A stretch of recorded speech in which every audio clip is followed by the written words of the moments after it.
Welcome to Heart, where we break the silence, bridge the gaps, and bring real conversations about mental health to the forefront.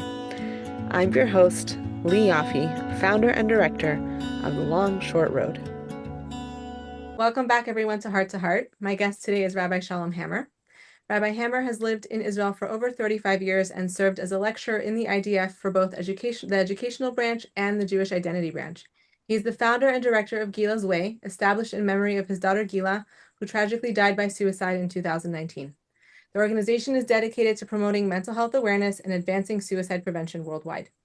In addition to his advocacy, Rabbi Hammer is a prolific author of 10 books, including his most recent Gila Spreads Joy children's series, which teaches empathy and kindness. He's a sought-after international lecturer, inspiring audiences across Israel and around the world.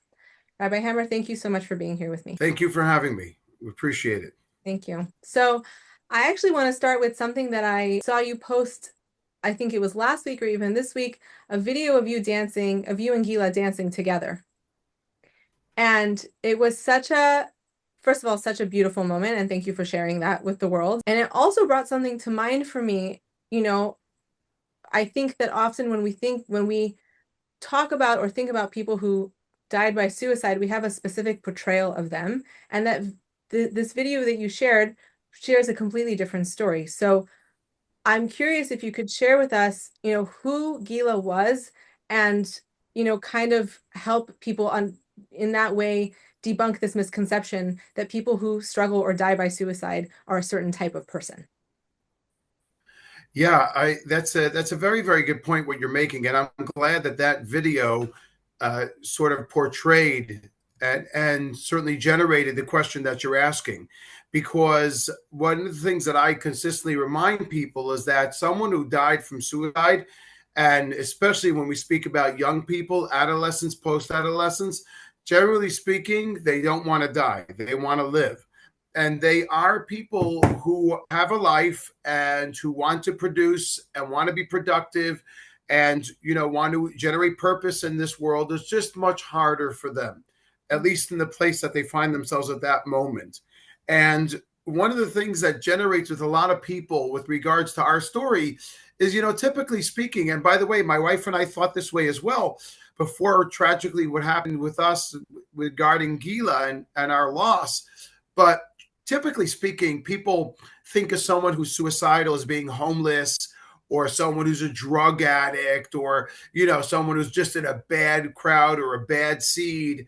And that's not the case. It's not the case. And the reason why, things resonate with people, particularly with regards to our story, is you look, at the Hammer family, and Baruch Hashem, we're decent people. We're pretty good people. I myself am extremely righteous. I'm just joking. But the point is that, you see a family that's, a pretty whole unit that's complete, that's idealistic and ideological, and we give to the country and we give to the Jewish people. And, we are pretty responsible parents and hands-on, involved with our kids. We have good communication. And yet this happened. Right. And that's very important for people to realize and understand, because it's not an issue of being completely degenerative and completely chaotic and incapable of coping with your surroundings. This tragic circumstance happens in very wholesome, heartfelt and very, very serious units and families. And Gila herself was someone who embraced life. And that's really what that video shows. I mean, you see her dancing. She's larger than life. She has an expression of exuberance and such happiness. But you should know, at that time that video was taken and we were dancing together at my niece's bat mitzvah, she really internally was in pain. Okay. And really looking for a reason, a solution to what she had gone through. And she had not found it yet. But you see there glimpses of a person who, before she had gone through what she experienced, and I'm sure we'll get into that, she was rambunctious, vivacious, adventurous, a dancer, alive, infectious, contagious. When you met her, most people who met her would not forget who she was, because she left that impression. Her face even, and you mentioned the books that I wrote, the Gila Spreads Joy books, they're animated books. her face was animated. Wow. It looked like was cartoon-like. And when she smiled, the smile really radiated throughout the room. That Wow. was the kind of person that she was. It's important for people to know that. I'll tell you something interesting. Someone asked me a question the other day, and I was talking to my oldest daughter about it, and I struggle now to remember Gila prior to her last year and a half of her life, when she struggled, when she really had a difficult time. And I do need to revamp and reinvent those memories, reawaken those memories again. It's important because that's really who she was. And that's, one of the things, what I'm hearing, and something that's I'm resonating with right now that you're sharing, is like, we have to remember, like, yes, the Gila did die by suicide. It's also not who she was in her entirety. Correct. There was a lot more to who she is. And I think that there's this, we're both in the suicide prevention field. I think something that I hear so often is they're this way, or they're this kind of person, and it's not the case. I'm curious actually if we could get into that a little bit, because you just mentioned the whole, from start to finish for Gila, was a year and a half with her struggle. Yeah. Wow. Wow. I very often say to people, it sounds strange, but I always say her case was really textbook. It was not a complex case. It's not like she was dealing with, a serious mental illness like schizophrenia, BPD. She experienced a trauma, a very serious one. And from that time, everything kind of spiraled out of control. And it was fast. It was a year and a half of struggling, of her actually fighting to really find an answer, find a purpose, find a way. And it was very, very difficult. So yeah, it was very fast. I mean, in terms of what happened. What strikes me also is what you just said about it being very textbook. Can you walk us through that a little bit, about what you mean, and that it was like there were clear signs, there were clear indicators? Like, what is it that, or I mean, I guess, like, walk us through, if you don't mind, like, walk us through that experience a little bit of what it was like for Sure. for your family. Sure, absolutely. Well, basically, I mean, Gila, Rahman al tragically was the victim of a sexual assault. In fact, I believe they say today that about over 80% of trauma today is the result of sexual assault. Yes. And, you and I know they're unfortunately alive and well within all communities, including the Orthodox community. And as a result of that, she experienced this trauma that she harbored within and was incapable of expressing, releasing, emoting. Now, when it comes to trauma, we all know that the faster you speak about it, the easier it is for people to understand, identify it, and the more treatable it is. The more it gets, internalized, and one harbors that internal feeling and does not express it, and does not emote, and does not share, well, it's really like almost like a soda bottle, right? You're like, it's imploding, and you're just shaking up this explosion. Eventually you explode.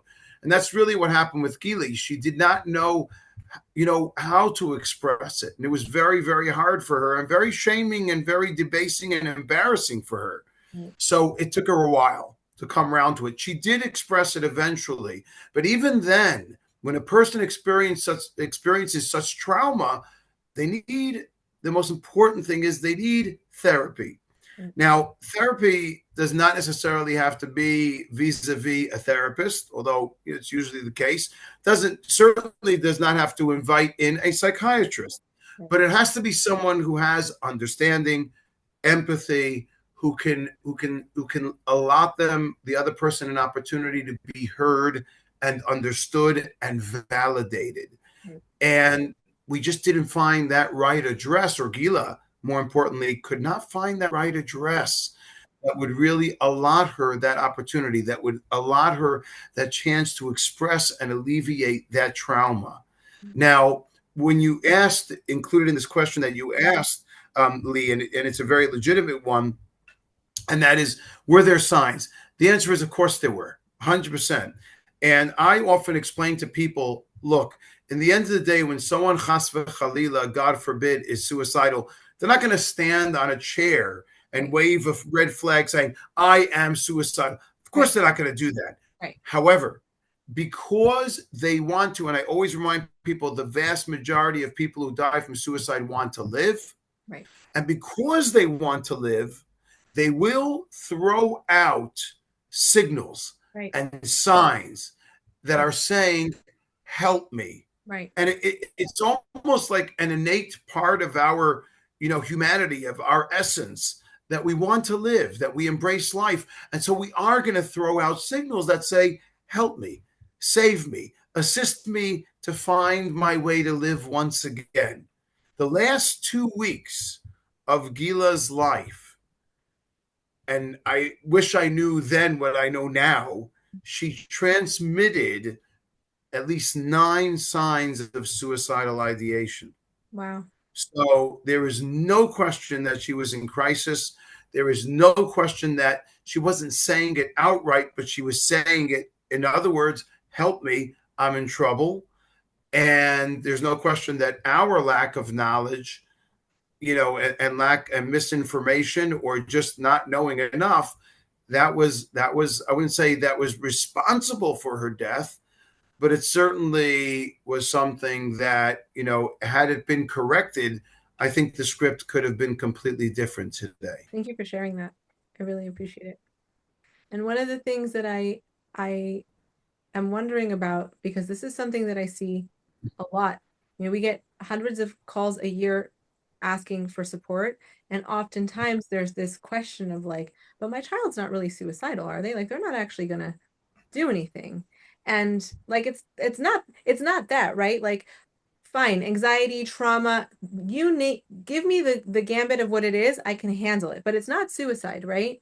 And I think that even in the mental health field, often we don't recognize what a potential option it is for people who are experiencing such intense psychological pain. 100%. And you can't imagine, it's very interesting you say that, because we also, at Gila's Way, we have a consultation service, and most of the time it's parents who are consulting with us and asking us to help them navigate the mental health system. Where do I take my child to? Who is he or she supposed to see? What kind of treatment do they need? And often they'll be describing to me where their child's at, and I actually have to say to them, your child is suicidal. Right. It's very, very hard for people who are not, like yourself and I, who are not in that world. It's very hard for them to imagine, let alone to express that my child is suicidal. Right. And they don't know. They just don't know. And again, like I said at the beginning, they assume that someone who's suicidal, that's not in our family. It's not in our home. It's someone, it's like kids at risk, or, that's not the case. Right. And especially when it comes to adolescence, which you and I know, every year the rate of suicidal ideation in adolescence and post-adolescence, 16 to 24, it's rapidly rising and increasing in those rates. Yeah. And one of the reasons why we have to understand that is because, particularly at this age, you're talking about pressure, societal pressure, from friends, social pressure, hormonal development, hormones are popping, brain development, brain cell development, which is rapidly increasing, impulsivity, the lack of understanding that there is a tomorrow. You put a lot of these factors in, and these kids at that age many of them are, when they're dealing with something, they're at risk. Right. And the formula is pretty straightforward. If an adolescent is depressed or anxious, the anxiousness or anxiety will lead to depression, or vice versa. The depression, if it's not treated, if it's not addressed, if somehow it is, not dealt with, then ultimately it will and probably lead to suicidal thoughts. Right. Especially because at this age, they just don't know how to say, I'll get over it. Tomorrow bringeth another day. Right. They don't have that in their vernacular. Everything is right now, right in front of me. And right now, I'm in a tragic circumstance. I'm in a bad way. And so one of my considerations is, I don't know how to get over this. let's deal with it in this way, in this very, very dangerous way. So we need to be aware of that. That I always tell people, Lee, when you're dealing with someone who's struggling with mental illness, when we use terms, we need to think of those terms not in our definition, but how they define it. So when we say that, I always tell people that the two main factors that are the contributors of mental struggles, okay, are loneliness and purposelessness. Right. So a person just doesn't feel purpose. Loneliness is not our definition of loneliness. Right. It's theirs. So Gabby and I, for example, the last few months, certainly Gabby, my wife, was with Gila 24/7.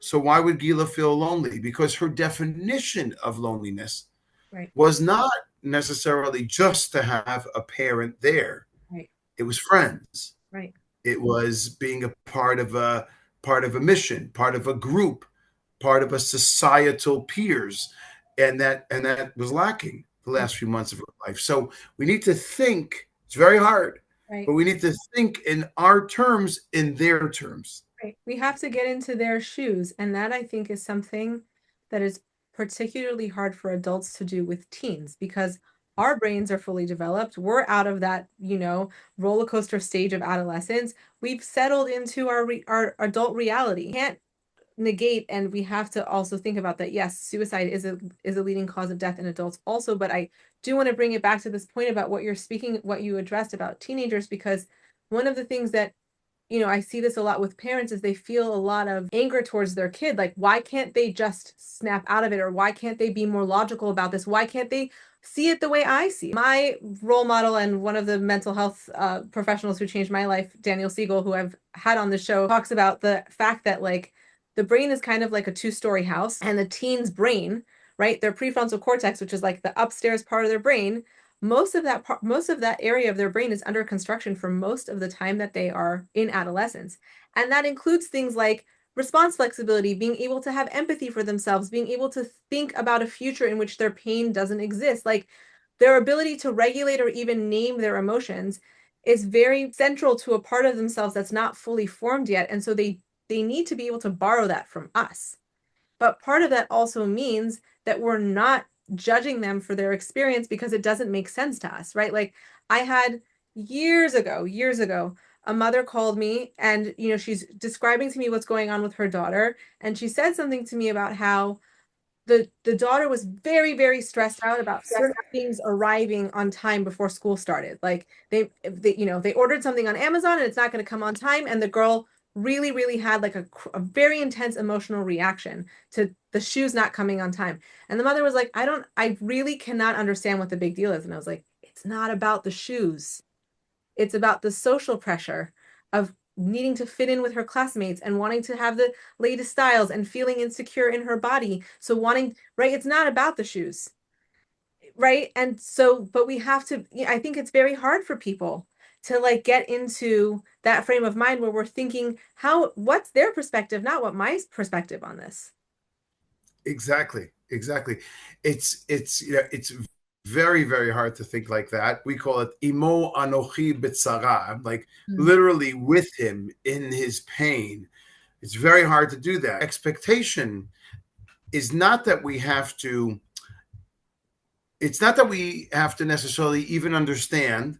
And it's certainly not that we have to literally be there, and exactly what they're experiencing, because that's impossible. Right. After Gila died, people would say to me, "Oh, I can only imagine the pain that you're going through." And I would say to them, "No, you can't. you can't imagine it. And by the way, I don't want you ever to imagine it. Thank God you can't imagine. I hope no one else ever has to." Right. So we shouldn't say that because we can't.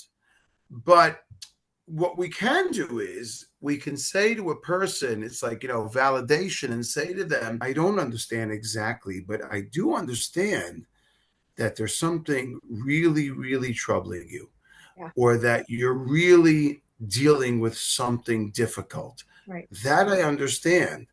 And we just have to get there. Right. So on your note with regards to, this parent who didn't understand their kid, what they were going through, or a guy I know, I met him once, he told me he suffered from depression his whole life.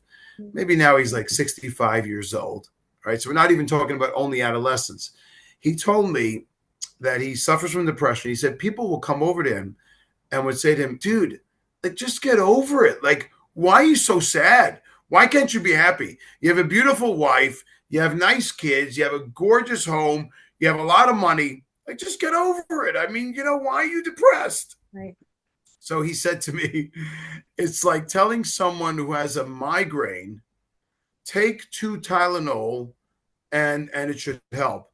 Yeah. And the guy who takes the migraine takes 2 Tylenol and it's not solving his migraine. So people who don't understand the migraine, they'll say, like, I don't get it. You just took 2 headache pills, a headache. I mean, that's not what it is. The best we can do is to demonstrate, like I said, and like you said, is just to say, hey, I don't completely get it, but I do get that there's something wrong. And it's interesting. I just on a personal note, after Gila died, I never when this guy told me about this depression thing, I didn't really understand it. But I'll tell you when I did understand it. After Gila died, I like to exercise, as you see, but whatever. I like to run. I like to exercise. So Baruch Hashem, I was privileged to run a couple of marathons. This is before Gila died. But after Gila died, I realized that I just can't run long distances anymore. I wasn't that much older. And I was wondering, what's going on? And then I realized, you know what? You're depressed. You're spending a lot of your day crying and a lot of your energy, exerting a huge amount of energy on emotions and on emoting and on sadness and on reflection. That sucks a lot of energy out of a person. It's very, very consuming. What's the first thing that we do, Lee, after we cry? First thing happens to a person after they cry. I don't know. You tell me. Fall asleep. Oh, right. Very often we fall asleep. Right? Why? Because we're exhausted. Right. It's exhausting. Right. Now, I say to people, someone who's depressed, which is what I am or was, okay, they are exerting triple the amount of energy to do the average things that we take for granted every day. They're exerting a huge amount of energy to make that happen. Yeah. To go shower, to get to bed, to wake up in the morning, to do their homework, to put on their clothing, to catch the bus on time. It's triple the amount of energy to do it. So we have to bear that in mind. And that's very exhausting. Yeah. That's depression. Yeah. That's depression. Yeah. And also, I appreciate that you gave the migraine example, because as a sufferer of chronic migraines my entire life, that's like, right, when people will say, like, why can't you just da da da da da da da? And, even I'll just share from like my own experiences of struggling with depression and anxiety. Like, there are times where I'm like, why can't I just get it together? And I have to remind myself, right, like, my body and my mind are operating from a different place right now. And my energy, right, our energy is going to just basic survival. Correct. 100%. So let me ask you, how have you, I'm like looking at all the things that Gila's Way is doing, all of the programs, all of the books, everything you're putting out, your trips around the world. How do you reconcile this incredible public offering that you have made available to so many hundreds of to thousands of people around the world, and also like your own grief around Gila's loss, right? You've accomplished incredible things in reaching people in the in the field of mental health in the last 6 years, and there's this both and here, right? The reason that you're doing this is because of Gila's tragic death. So how do you reconcile that, and how do you hold both things together? It's so much. I think we have to flip it. So the answer is exactly within the words that are within your question. Okay. I've always been a proactivist. I've always been an activist. I've always responded to things by saying, okay, I have to fix them. Le tov v'lara. By the way, there are disadvantages to that as well. It's not always such a great thing. But so my response to Gila's death was, whoa, how am I going to deal with this? I better make it right. I better make it better. I better help the next person. And I want to be clear, I'd love to take credit for everything and say, wow, I'm so angelic and so altruistic. I'm really not. A large part of what I do is therapeutic. So I really don't know how am I going to deal with myself? How am I going to wake up every day? How am I going to go to sleep at night? So my only means of reaction was to take action. And someone asked me today, I was speaking in a pre-military academy here in Israel, and one of the youngsters, he said to me, when did you start all of this? So I told him 3 days after Shiva. Wow. That was going to be 3 days after. 3 days? 3 days after Shiva. And I never dreamt that I'd sit in mourning and in Shiva with my other children. I was out and just like finding places that would listen about mental health and suicide. And I was talking about it. And by the way, even at Gila's Levaya, okay, at the Hesped, the eulogy that I gave at Gila's Levaya, I said outright that she died from suicide. And I spoke about how it pained her. She was such a spiritual soul. It really pained her that she had to sometimes smoke on Shabbat. She would smoke a cigarette on Shabbat. And she once cried to me and she said, Abba, I'm mechalelet Shabbat. I'm desecrating Shabbat. And I said, no. You're sanctifying life because you have to smoke the cigarette. It's pikuach nefesh. If you don't smoke the cigarette, you won't be able to continue your course of the day. So that's not chilul Shabbat. And I said that at her eulogy. Wow. And people came over to me afterwards and, were telling me all week, they said, my God, my brother died from suicide. My father died from suicide. And I never told anybody. Wow. And you spoke publicly about it. And I didn't think it was such a wondrous thing because to me, someone deals with an illness, just like someone, Rahman al-Salam, dies from cancer. This is how she died. Right. And so I was out there speaking about this from the time that she died. And the only way, Lee, that I really can face myself every morning is with that purpose. I told these youngsters today, there's a quote that I saw in a show, and he says, happiness is so amazing. It is so amazing that you can derive it by giving it to others. And the point is that we as Jewish people, generally speaking, we're not happy. I once heard a comedian say that we're the only religion in the world that needs a Torah, the Bible, to instruct us. V'samachta b'chagecha. Be happy. Others would never be happy. We're just like miserable people. But the point is that we don't really say to each other, Happy New Year on Rosh Hashanah. We say Shana Tova. Tova means good year. And goodness is not on purpose in the world.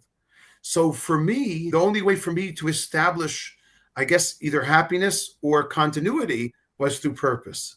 And that's just what I knew what to do. I mean, I have like follow-up questions I want to ask. And also I just want to take a moment, like 3 days after you got it from sitting Shiva, like you really just wasted no time in making sure that this was and I want to go back. By the way, I just want to mention to you, my wife and kids were very upset at me. They were very upset at me. They couldn't understand what I was doing. And they were right. They were right. My wife was always right. So, and they said, like, Abba, what are you doing? Like, just ground yourself and grieve and pain. I was crying everywhere I was going, but Corona came. And my wife always says Corona was a blessing because it forced me to stay at home. Even though I was still organizing lectures in people's gardens. I'm not joking. I mean, I literally was like trying to get to gardens and outdoors and giving stuff. But she said it forced you to be home with your family. And to confront and cope and deal. I'm sorry, I didn't mean to cut you off.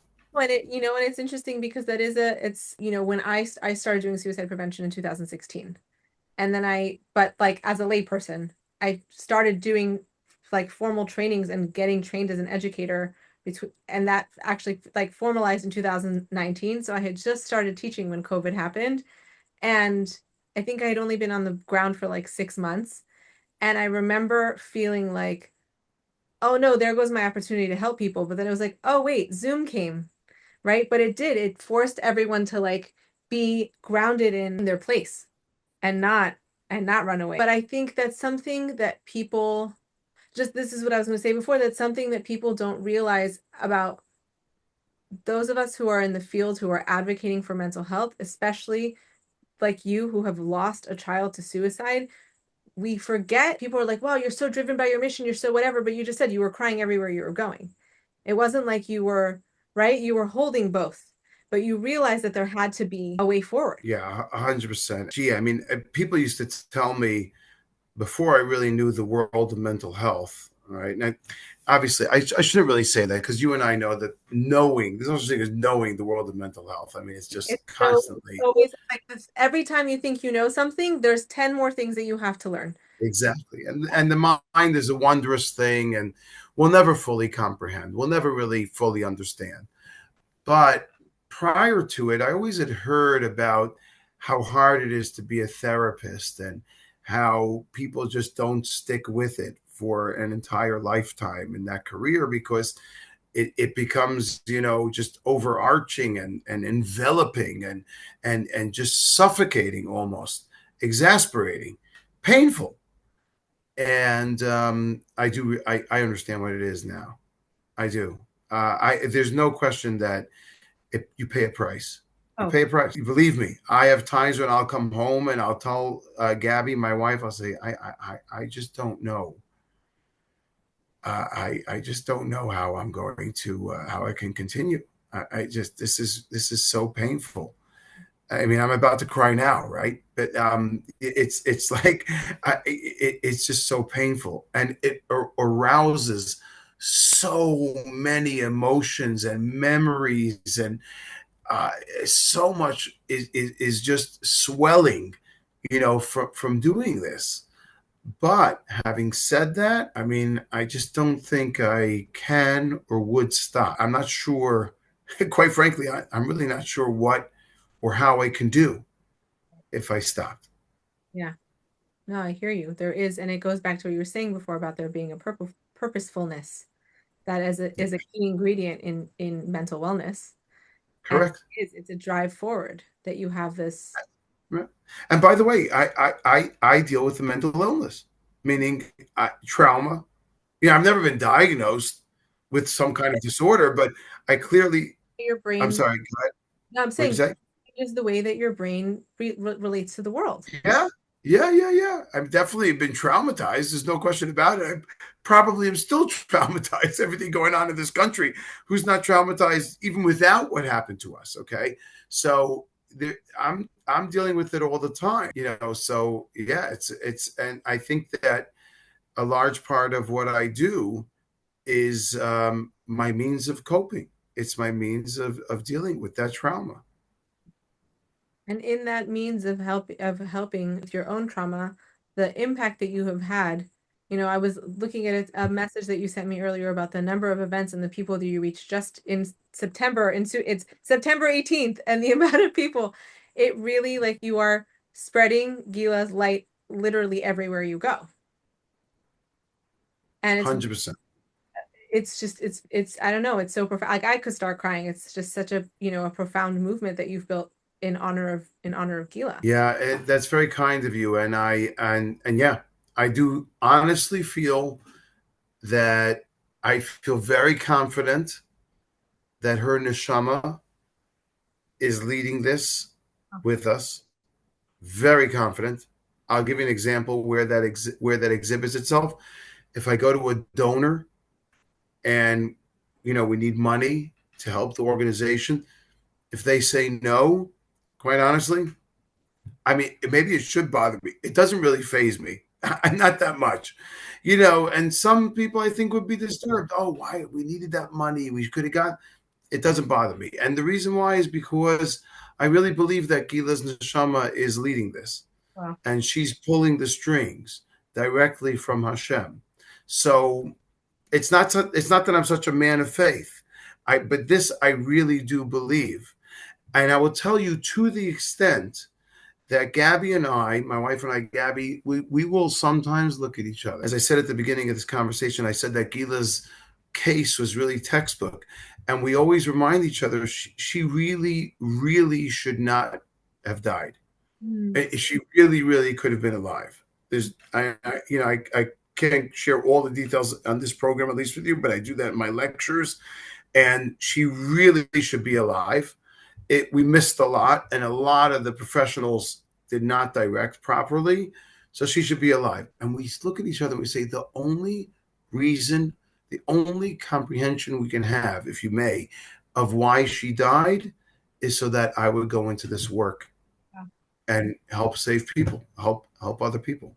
It's the only answer we have. I actually, in the few minutes that we have left, I would like to ask you, you have your boots on the ground in many different aspects of the mental health world, with soldiers, with adolescents, with teachers. I know it's kind of hard to maybe give like one blanket answer for all, because every demographic is so different. But if there's someone who's struggling right now who's listening to this conversation, do you have a message to share with them? Take a moment and know that there are people out there who don't necessarily understand exactly what you're going through, but they want to understand with you. There are people like that. And there are very good people out there. And that, when I say that someone who dies from suicide doesn't want to die, the reason why I say that is because the greatest value and attribute that we all embrace is life.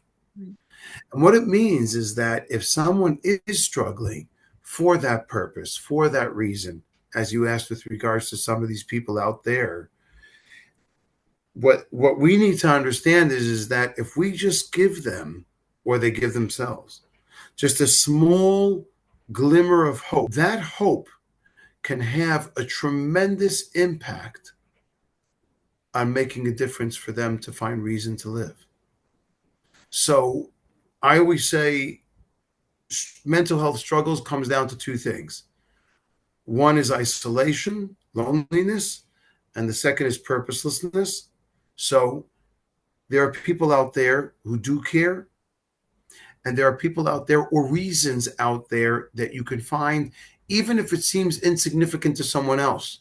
To you, it has to be significant. And if it's significant, that will give you purpose, and you'll once again reinvent a reason and remind yourself of why we embrace this greatest value, which is called life. Thank you so much for being here with me and for sharing all of this. And I know this was not your first or your last event of the day, so also thank you for for everything that you're doing to spread this message and this hope in the world. And I think we said this off camera before, that the greatest hope when you work in suicide prevention is that it gets quiet. So I hope for both of our sakes that maybe we have less work on our plates moving forward with this challenge.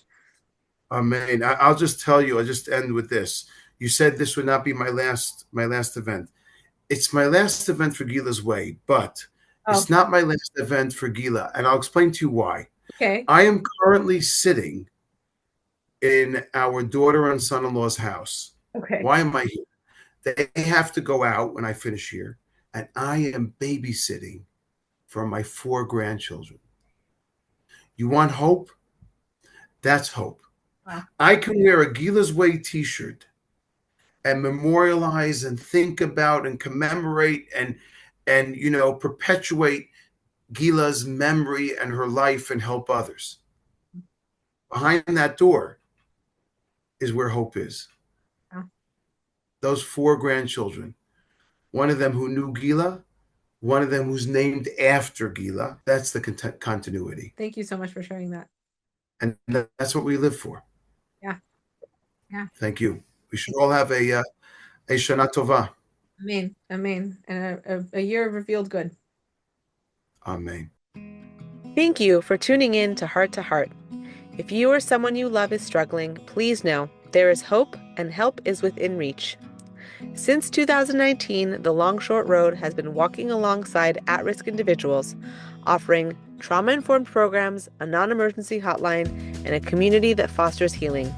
No one has to go through this alone, and we are here for you. Discover how the Long Short Road is changing lives. Visit www.thelongshortroad.com or email us at info@thelongshortroad.com to learn more. You can be part of this mission. Sponsorship opportunities for Heart to Heart are available. Honor a loved one, support your community, and help us make mental wellness resources accessible to those who need them most. Until next time, remember, love and connection are the greatest healers. This is Lee Yaffe reminding you, hope is here, healing is possible, and you are never alone. Together, we're walking this long, short road to a brighter future.